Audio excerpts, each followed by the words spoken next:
Trump is once again insisting he'll drain the swamp of Washington, D.C. But when it comes to filling out his administration, he's looking to a place with millions of acres of swampland, his home state of Florida.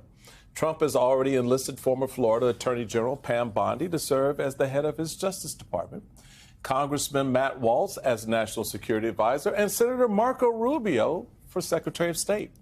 Now, NBC News reports that he's also considering Florida Governor Ron DeSantis, oh, we remember Ron, as a potential replacement for Pete Hegseth as Secretary of Defense if Hegseth's embattled nomination falls apart. So, folks, what does this mean to bring Florida to the White House?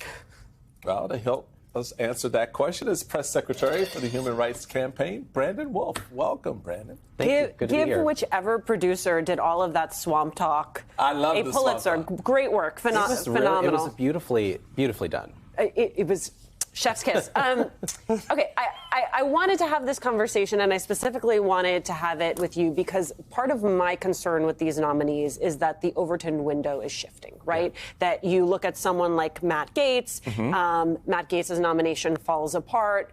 Pam Bondi then becomes more reasonable simply because she is not Matt Gaetz. Right. And I think we are setting up potentially to see a 2.0 of that with Hegseth and with DeSantis, where simply because DeSantis doesn't have some of the baggage that Hegseth has, that you could say, okay, well, this is a totally rational, normal nominee. And yet, so much of what you and I have watched happen in Florida points in the other direction, specifically when it comes to the ways in which he believes you should use law enforcement, the way you should use the National Guard. When you think Ron DeSantis for DOD, what does that say to you? Well, first, I just have to start by saying it's got to be really embarrassing to be Ron DeSantis in this moment because he's gone from believing he would be the next president of the United States and chastising people in his own party for kissing the ring of Donald Trump to playing understudy to the Fox News host who may not get the job because he has a drinking problem. So set that aside, the embarrassment that it is to be Ron DeSantis. I think what people should understand is that Donald Trump really values certain qualities in people like Ron DeSantis and Pam Bondi. The first one is that they are also shamelessly self-obsessed, that they are desperate for power at every single turn, and they'll do anything to get it. You talked about it. Remember, he trafficked immigrants into empty parking lots to use them as campaign fodder. He used government agencies against businesses, small and large, who disagreed with the policies he was putting forward. He has built a political career on terrorizing marginalized people, not because he wants to make life better for people, but because he's looking to amass and hold on to power. And second, you know, Project 2025 might be a horrifying wish list for someone like Donald Trump, but Ron DeSantis has been running its beta test in Florida for a very long time. And I think Donald Trump values that Ron DeSantis sees government in the same way, that he believes in an all-powerful executive so long as that executive is him or his friends. He believes in big government so long as government is him or his friends. So I think you're right. I think there's a real threat here that Donald Trump is selecting people who believe that government should operate in one particular way, and that is in service to Donald Trump. Well, the interesting part of that was noted, I think, by the Times. It said, quote, coming to Washington with Trump's Florida nominees is the state's eye-catching new brand of policies, bold, liberating, and radical, or extreme right, malicious, and risky, depending on who you ask. Under DeSantis, the state has been seen as a test laboratory for MAGA 2.0. And that really goes to what you were saying about what he's already done on the ground as governor in the state of Florida. That's right. Now leveling that up to the largest federal agency in the government, DOD.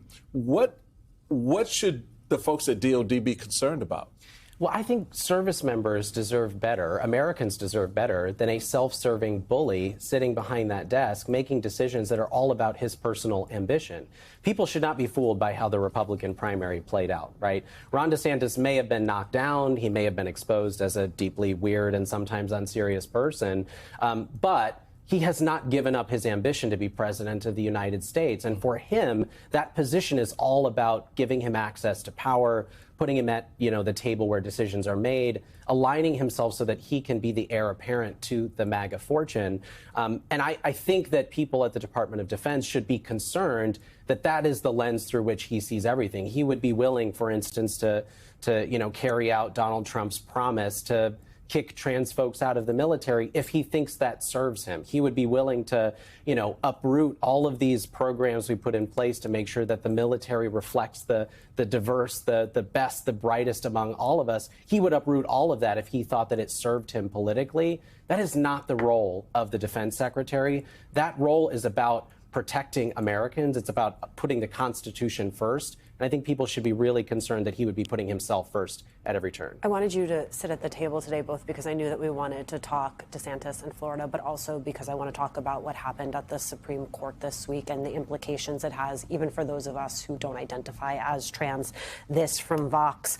The biggest question is likely to be how the court finds a way to uphold Tennessee's law rather than whether the court does so.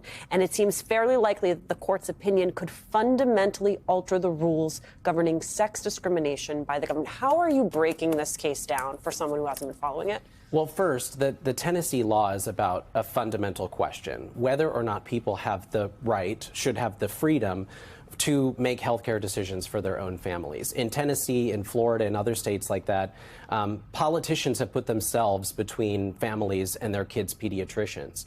And the question before the court is, one, should families have the freedom to get the health care they need for themselves and their kids? And number two, should transgender people be able to move throughout this country without fearing discrimination simply on the basis of who they are? That question feels easy to answer if you believe in our constitutional rights, if you believe in our basic and fundamental freedoms. It is unfortunate that we've had a court that has been captured by Donald Trump and the right wing. I'm not a prognosticator, I'm not a lawyer, and so I think the question has, that the court has a big question in front of it, and it's got to answer that question.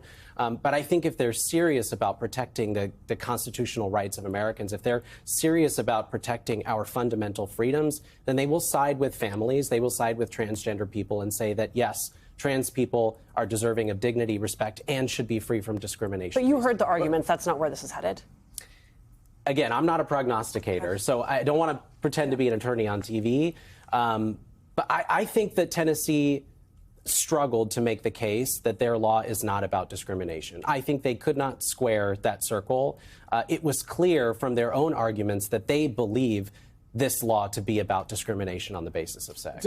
I know we've got to go, but your comment raised a question in my head relative to what we heard in the case this week. What is the state's interest here? Does the state have an interest in protecting children, protecting young adults when their health care is under consideration? What is that balance? Because you just made the point. Tennessee had a hard time at times in this argument trying to avoid coming off as this is kind of discriminatory, but.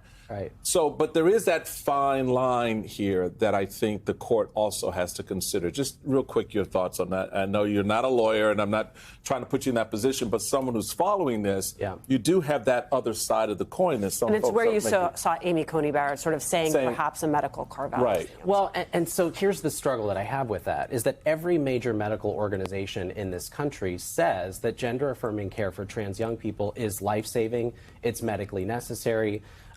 And the very same care we're talking about for trans young people is also offered to cisgender kids all the time for other things. So I think that if we're serious about keeping kids safe, about protecting their health and well-being, then we've got to trust doctors. We've got to trust parents. We've got to let them get in the room and make decisions about what health care their families need without them having to call the governor or their state representative for permission first.